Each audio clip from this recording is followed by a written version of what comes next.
Arriba, muchachos! Bem-vindos à última aula do nosso curso de termodinâmica do CIAP. Bom, como o ditado diz, tudo que é bom dura pouco.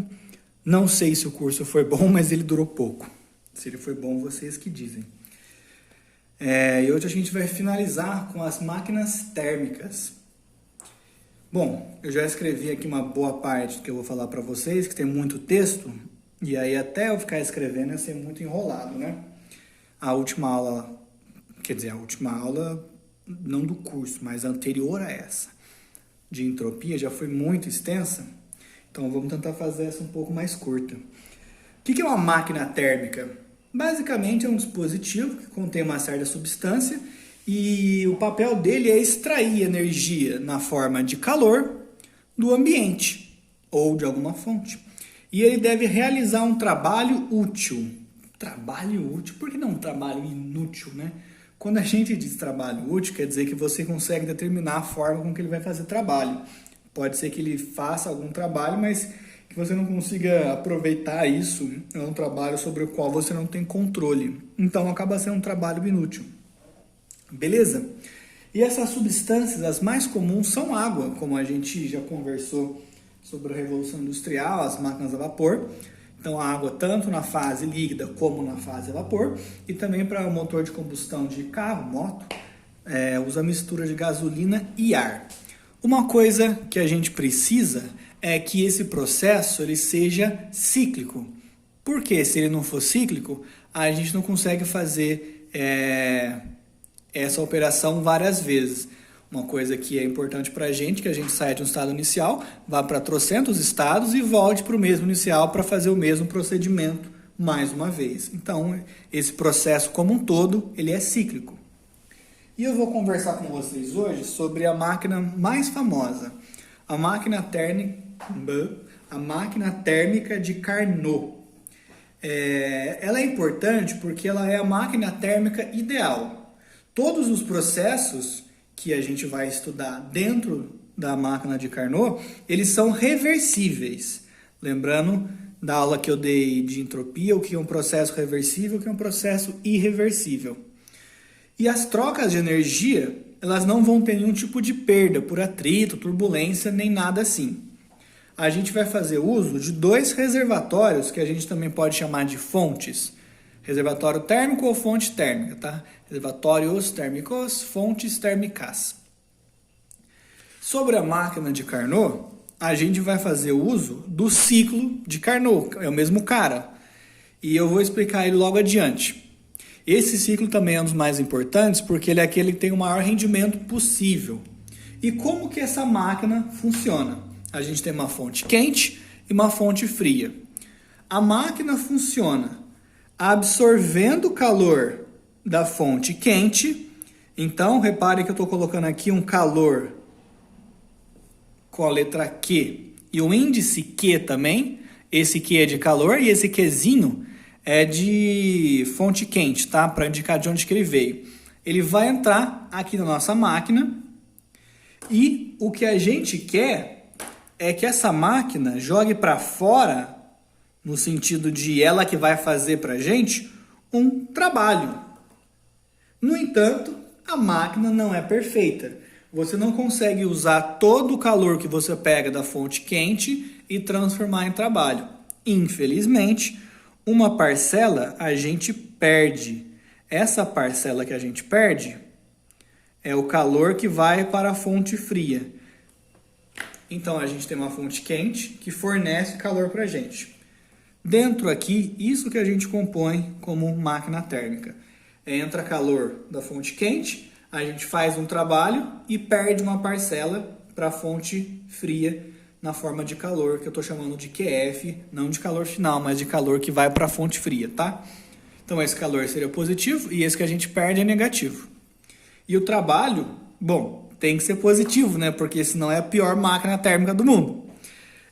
Então, para preencher aqui, a máquina, ela absorve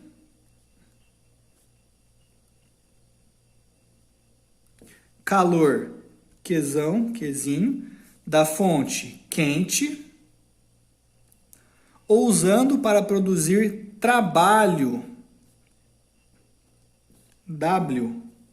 No entanto, uma parcela dessa energia é perdida na forma de calor, QF, rejeitado para a fonte fria. Esse é o resumo da máquina térmica de Carnot, tá bom? Como tem muito texto e tal, talvez seja mais interessante nessa aula vocês darem um pause. E agora então vou falar sobre o tal ciclo de Carnot. Como que ele é constituído? O ciclo eu quis deixar para desenhar aqui, que eu acho que vai ser melhor. Diagrama PV, vocês estão acostumados já. E a gente vai começar de um estado que eu vou chamar de A. Eu espero conseguir desenhar as curvas certinhas para ele ficar bonitinho. A gente começa com uma expansão, então o volume vai aumentar. Eu vou com certeza para o lado direito. Uma expansão isotérmica. É tipo assim. Aqui, tá bom. E aí eu vou chegar no estado B. Eu fiz em vermelho, vou escrever aqui, isoterma. Aqui o calor é absorvido. Ou seja, calor é positivo. Até ser melhor colocar calor maior que zero, né? QAB maior que zero. Não sei se ficou meio apertadinho, mas aqui eu escrevi QAB maior que zero. Eu coloquei então em vermelho, já que eu estou usando o vermelho como uma cor quente, né? Justamente para dizer que nessa curva aqui a gente ganhou o calor. Depois a gente vai para um outro processo, que ainda assim é uma expansão, então continuamos indo aí para a direita, só que é adiabático. E aí a curva é mais ou menos assim. E chegamos aqui no ponto C. Bom, QBC é igual a zero. E o trabalho BC, verdade, aqui faltou falar sobre o trabalho, né? O trabalho de A até B é maior do que zero, que a gente vê que a gente está com uma área positiva, né? Eu não vou riscar esse gráfico, mas seria o equivalente a essa área aqui. E agora o trabalho de B até C é essa área menorzinha. O trabalho aqui ainda assim é positivo, porque nesses dois casos estamos falando de expansões. Então tá, tivemos duas transformações, uma expansão isotérmica, onde o calor é absorvido, trabalho positivo, e tivemos também uma expansão adiabática, onde o calor é zero, adiabático, e o trabalho também é positivo. Agora, a gente vai começar a comprimir para voltar para o A. E aí a gente vai ter uma curva mais ou menos assim. Tá bom. E essa curva também é uma isoterma, ou seja, a temperatura aqui é constante, assim como ali também. Só que claro que são curvas diferentes, né? A temperatura mais alta é a de cima, que está mais afastada do eixo. Então essa é a nossa isoterma. Aqui o trabalho ele é negativo, o trabalho CD é negativo e o calor também é negativo. Faltou o CD. Também faltou colocar aqui o ponto D. Tá bom? E a gente fecha o ciclo com mais uma compressão agora. Então, QDA igual a zero, porque ela é adiabática. E o trabalho DA, ele é menor do que zero, porque, bom, estamos indo... É uma compressão, né? Então, claro que o trabalho vai ser menor do que zero. Beleza? Se o ciclo acontece nesse sentido, então o trabalho ele é maior do que zero. E agora, reparem que o trabalho AB, ele é o WAB, entre B e C é o WBC. Como W, sem nenhum índice, eu vou deixar o W total, trabalho total. Então, o trabalho total é a soma de todos esses 4 trabalhos. Em vez de escrever trabalho A, B, C, D, A, ou trabalho, ciclo, trabalho total, vai só trabalho para facilitar aqui para a gente. Então, ele vai ser o total. Beleza? Vou passar agora o resumo de cada uma dessas transformações. Vou fazer em azul. De A para B, nós temos uma expansão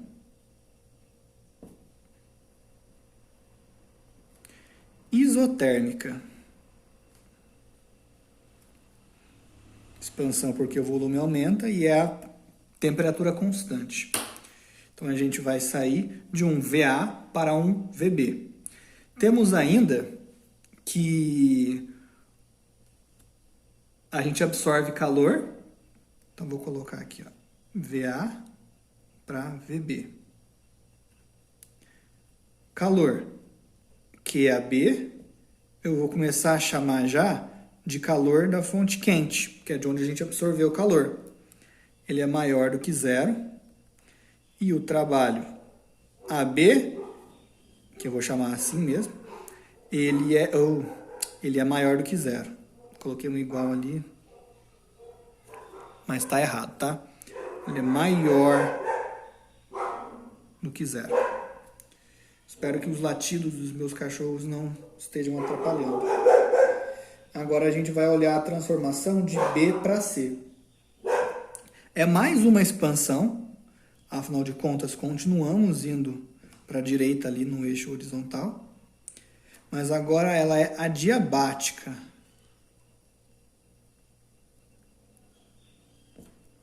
Então a gente sai de um VB e vai para um VC. Beleza? Da mesma forma, o QBC, se a expansão é adiabática, é zero. Não vou nem dar outro nome para ele, porque é zero mesmo. E o trabalho BC? O trabalho BC, ele é igual, usando a primeira lei, ΔU igual a Q menos W, é igual a menos ΔU BC, e isso aqui é menor do que zero. Tá bom? Eu posso afirmar que o trabalho é menor... Ah, perdão, gente. É maior do que zero. E agora, hein? Não tem Horrorex. Vou fazer em vermelho, então, para chamar mais atenção. Aqui é maior. Maior.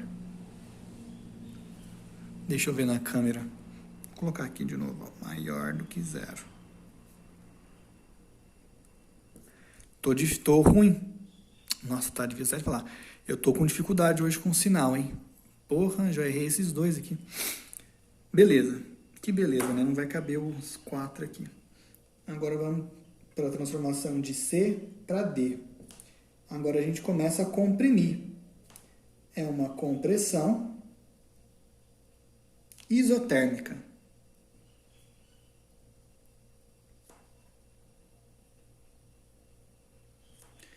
Onde a gente vai de VC para VD. O calor QCD, a gente vai chamar de calor da fonte fria, QF, e esse calor ele é negativo. Da mesma forma que é uma compressão, então o trabalho CD, ele também é negativo. Dessa vez eu acertei, tá bom? Eu vou passar essa folha um pouco para cima, acho que até aqui. E aí eu vou continuar aqui embaixo. Assim eu acho que ficou bom. Fora esse tapinha aqui, né? Aí. Só para terminar então, a gente fecha o ciclo com a transformação de D para A, que é outra compressão, mas essa é adiabática. Compressão adiabática. Na compressão, a gente vai estar mudando o volume de um VD e vamos para um VA. O calor, na transformação DA, ele é igual a zero porque o processo é adiabático e o seu trabalho, vou prestar atenção agora, trabalho DA segundo a primeira lei, é igual a menos ΔU. E o trabalho é negativo porque é uma compressão. Aí, uma hora acertei. Então, comparando aqui, a gente pode já tirar algumas conclusões, né? Se o trabalho BC ele é positivo e é igual também a menos ΔU, então menos ΔU é positivo, logo ΔU é negativo. Aqui o trabalho ele é negativo e é igual a menos ΔU. Se menos ΔU, faltou colocar dA. Se menos ΔU dA é negativo, então o ΔU dA, a variação da energia interna de D para A, é positivo. Tá bom? Agora o que eu vou fazer, já vou afastar um pouquinho aqui para deixar só essa folha. Volta ao foco. Aí. O que eu vou fazer é aplicar a primeira lei nessas transformações. Aplicando a primeira lei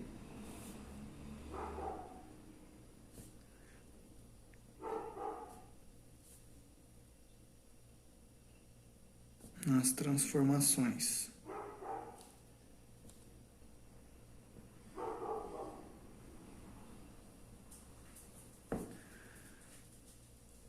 Ficou bem estranho, mas ok. Vamos para a primeira então, né? A primeira é a transformação de A para B.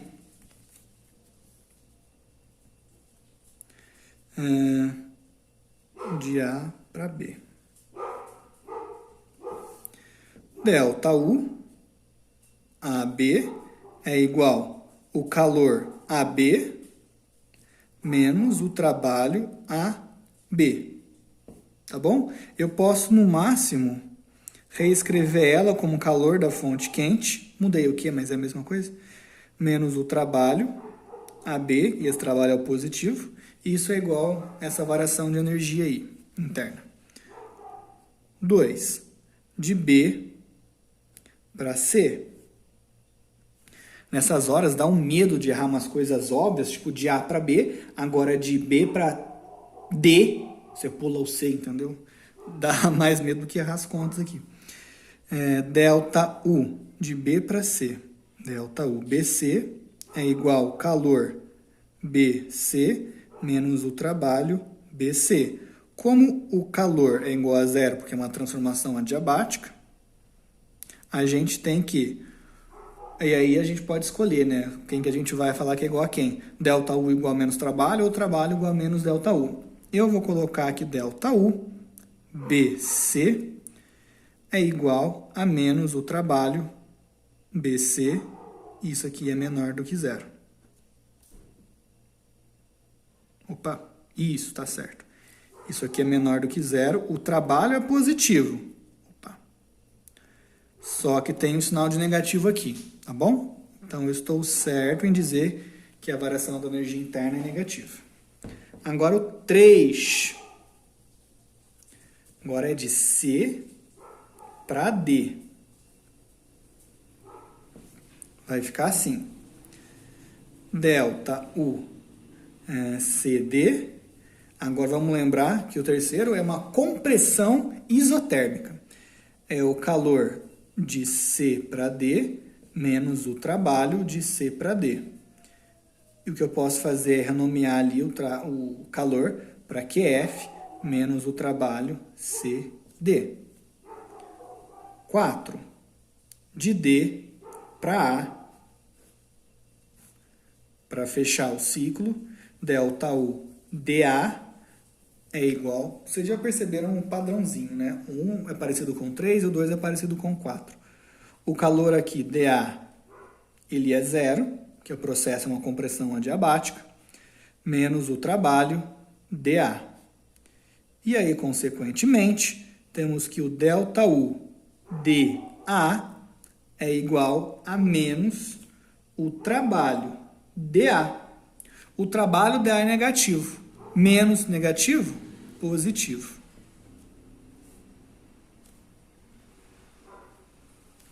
Estou ruim para fazer esses quadradinhos, esses retângulos. E vamos olhar também o ciclo como um todo. Eu já fiz de A para B, de B para C, de C para D e por último de D para A. Mas eu quero fazer agora o ciclo. Então, 5,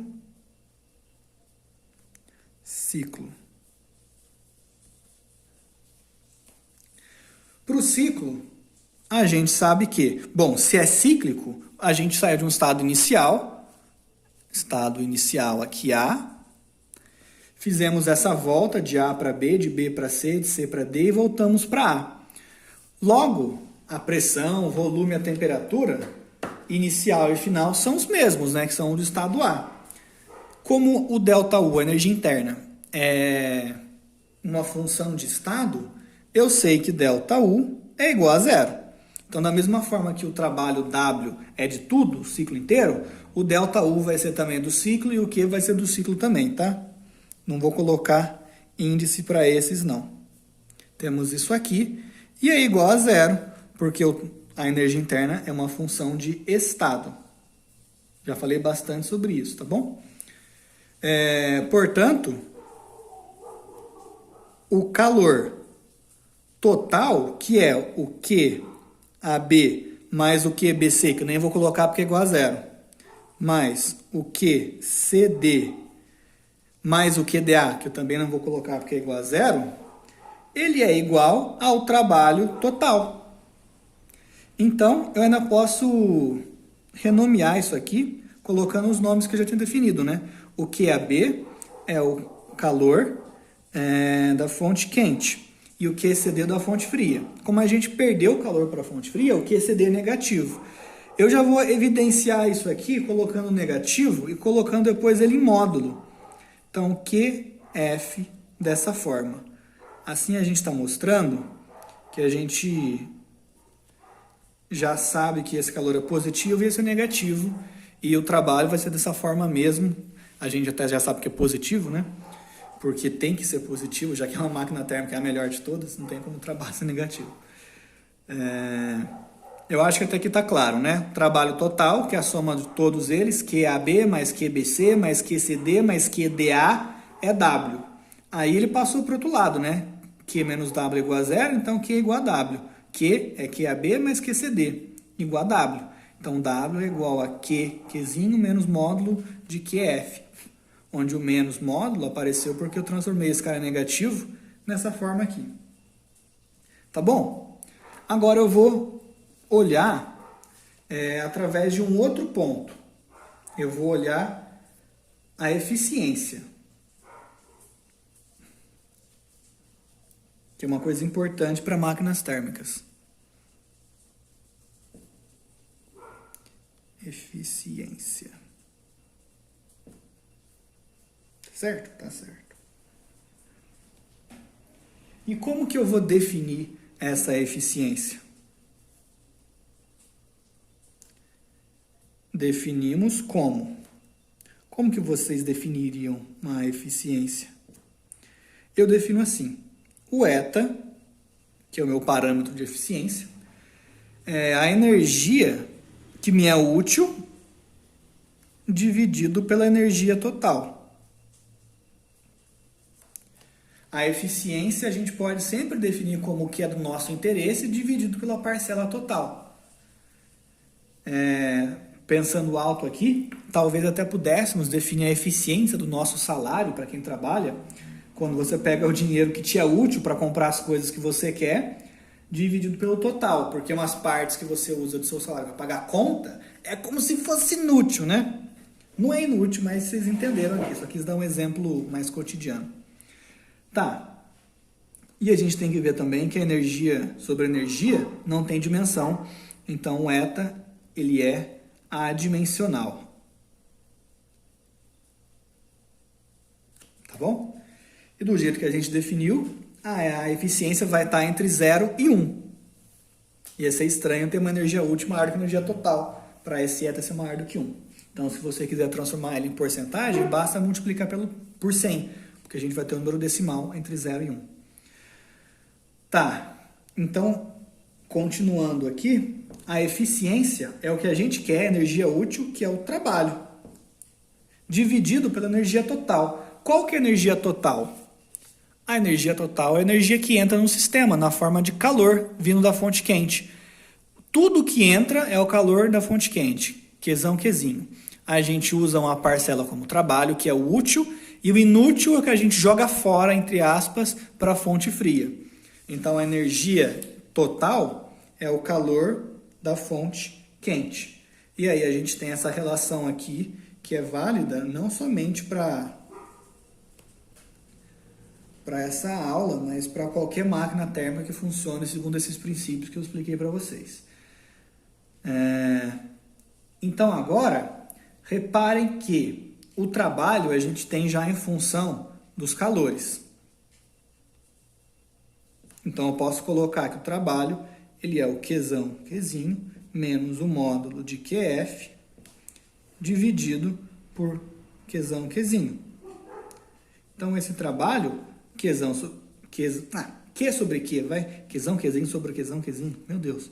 É 1 menos, sobrou quem? O módulo de QF sobre QQ. Que a gente pode colocar todo mundo em módulo mesmo, porque a gente sabe que o calor da fonte quente é positivo, não vai ter nenhum problema.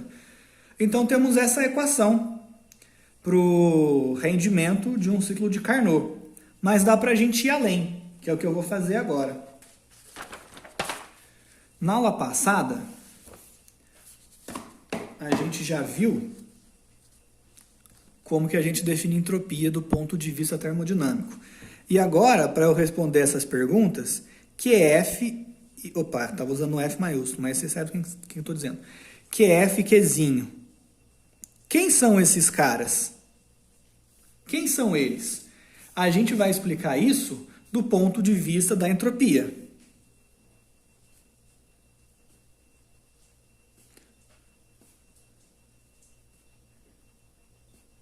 Olha que legal. Quer dizer, olhar ou escrever deve ser chato. Talvez devesse ter escrito isso em vermelho. Vamos fazer então, vamos calcular a variação de entropia para cada um desses processos. Delta S AB, ele é igual à integral d' QR, um calor reversível, entre os processos A e B, sobre a temperatura. É uma isoterma, né? Então a gente pode até passar essa temperatura para fora, já que ela é constante. E o que a gente vai obter vai ser a integral de d' Q, que é a ΔQ, e vai dividir pela temperatura que já está para fora. Então a gente vai ter que, vou fazer mais resumido aqui, tá? Delta S AB, não sei porque eu coloquei maiúsculo agora, é igual ao calor AB sobre a temperatura quente. E poderia ter já escrito assim, né? TQ.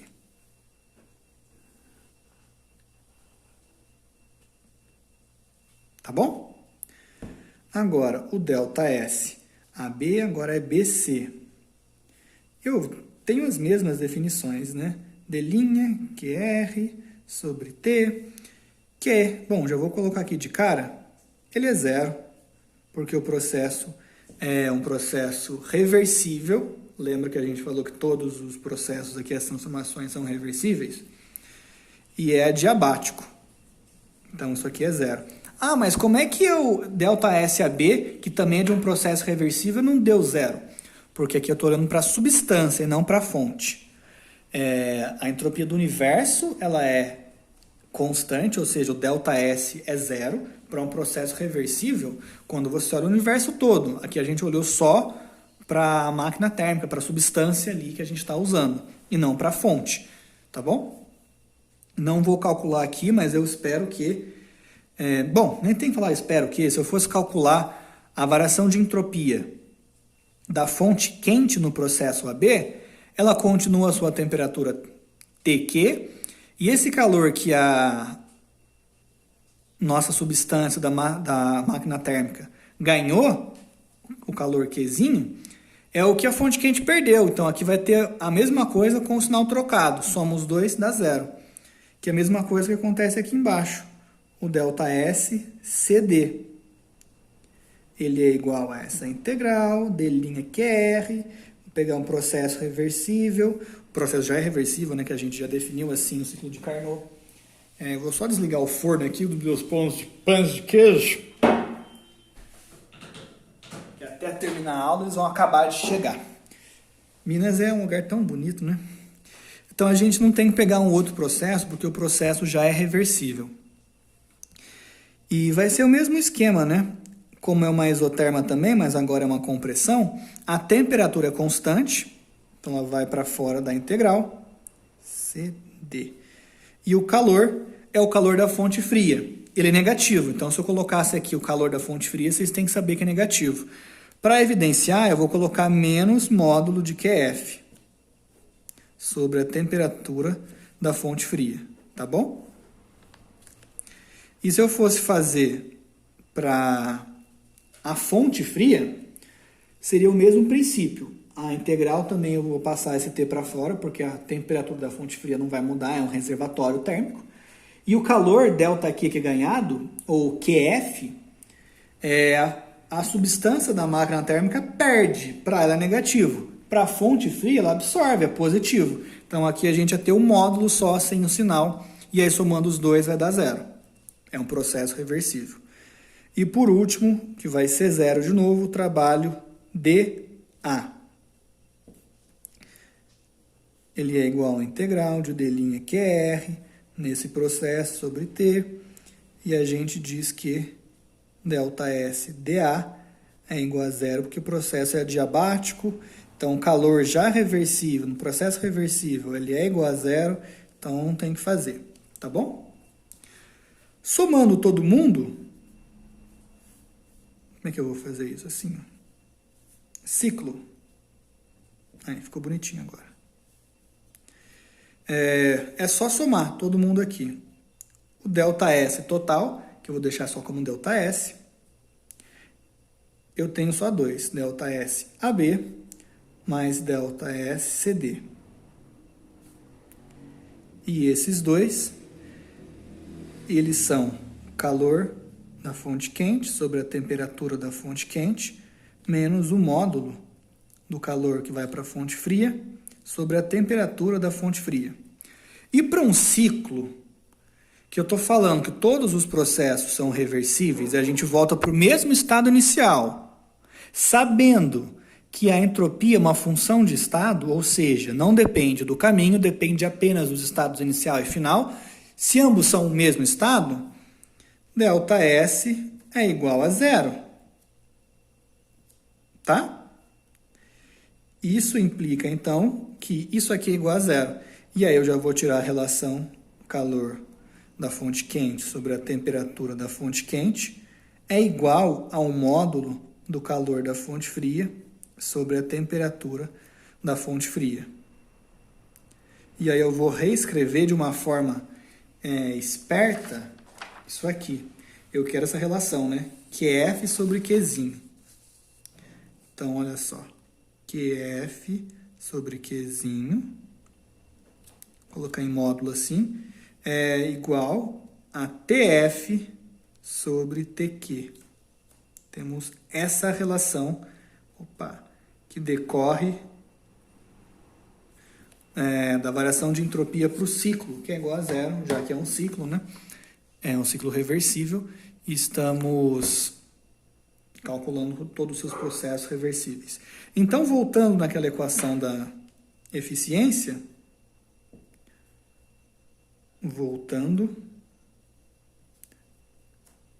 a eficiência, a gente que tinha a expressão 1 menos isso aqui, bom, vou escrever de novo que não custa nada, QF sobre Qzinho. Agora a gente pode escrever como eta, que é igual a 1 menos a temperatura da fonte fria sobre a temperatura da fonte quente. E esse é o maior rendimento possível para uma máquina térmica. Ela opera entre duas temperaturas, uma temperatura fria e uma quente.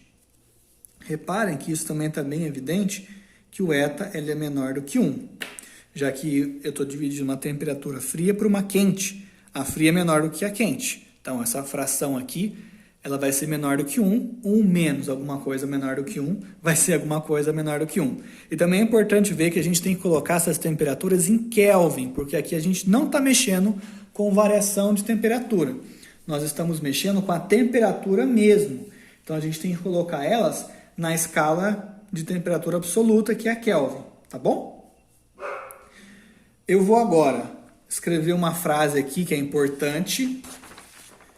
E aí a gente vai fazer um exemplo. Quando a gente mostra esse rendimento que é o maior possível, a gente vê que ele não pode ser igual a 1, que seria o rendimento perfeito. Até voltar aqui por um instante. Porque isso equivaleria a dizer uma das duas coisas. A primeira, a temperatura da fonte fria é 0. Aí 1 menos 0 dá 1.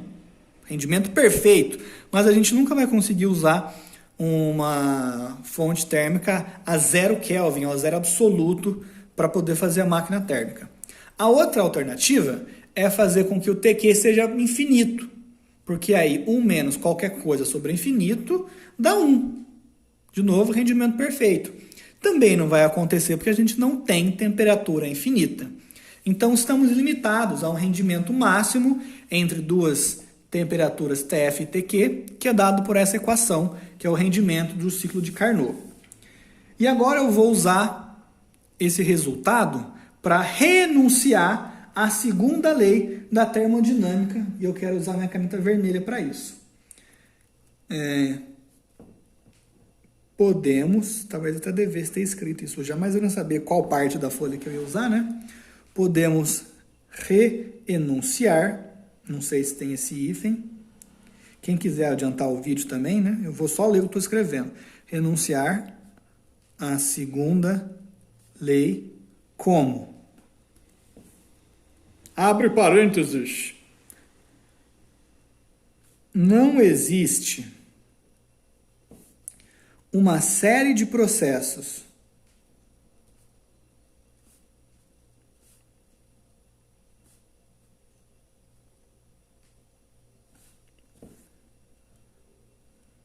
cujo único resultado seja a conversão. Eu não sei porque eu estou falando em voz alta, sendo que vocês não estão, copiando, eu estou ditando, né? Talvez até estejam, não sei. A conversão total, mas eu me sinto menos trouxa assim. Ficar escrevendo assim, gravando um vídeo em silêncio é meio esquisito. Trabalho.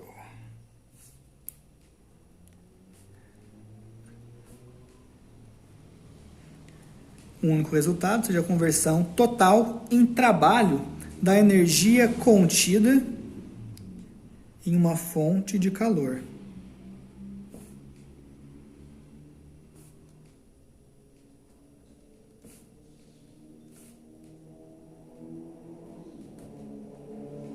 Tá bom? Resumo, quando a gente vai ver o desenho da máquina térmica, o que eu estou falando é, tá vendo esse calor lindo, maravilhoso que entra aqui, que vem na fonte quente?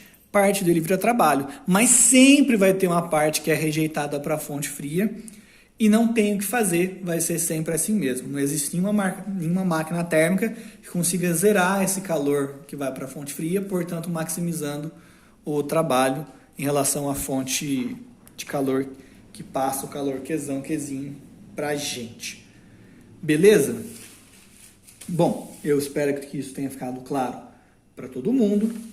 E agora o que a gente vai fazer é um exercíciozinho, isso aqui é bem tranquilo. Exemplo, vai. Que é um exercíciozinho do Moisés.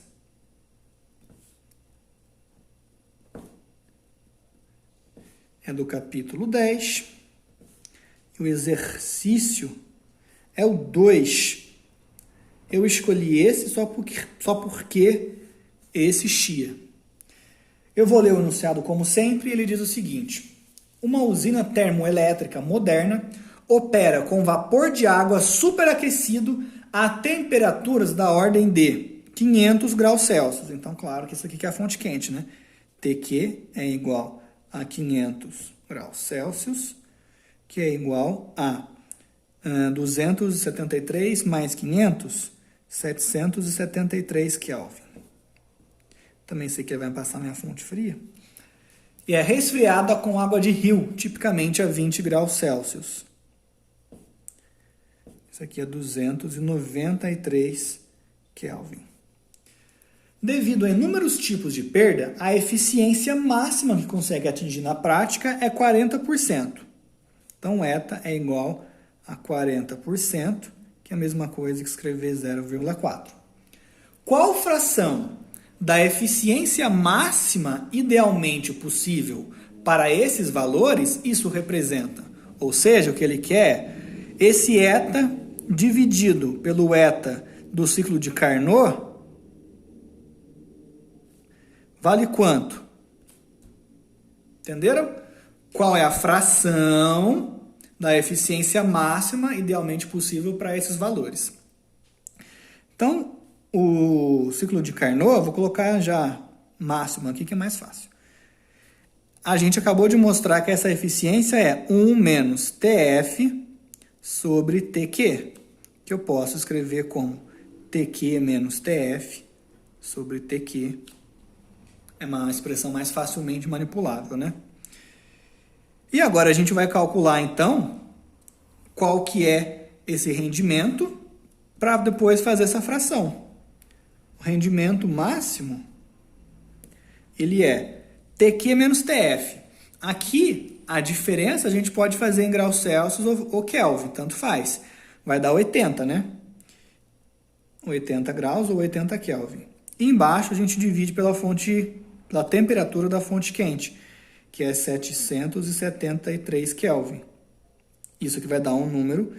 E aí tudo que a gente precisa fazer para terminar, vocês veem que esse exercício não é nem um pouco difícil, né? É dividir pela eficiência que a gente acabou de calcular. Então vai ficar 0,4 dividido por 80 dividido por 773, que é igual a 0,4 vezes 773 dividido por 80. Então, por fim, a gente tem que essa... Opa! Agora faltou isso aqui, né? Vai para ficar bonitinho. A eficiência dividido pela eficiência máxima, que é do ciclo de Carnot, ela é, não vou fazer essa conta aqui, mas dá 0,64. Ou seja, é 64%.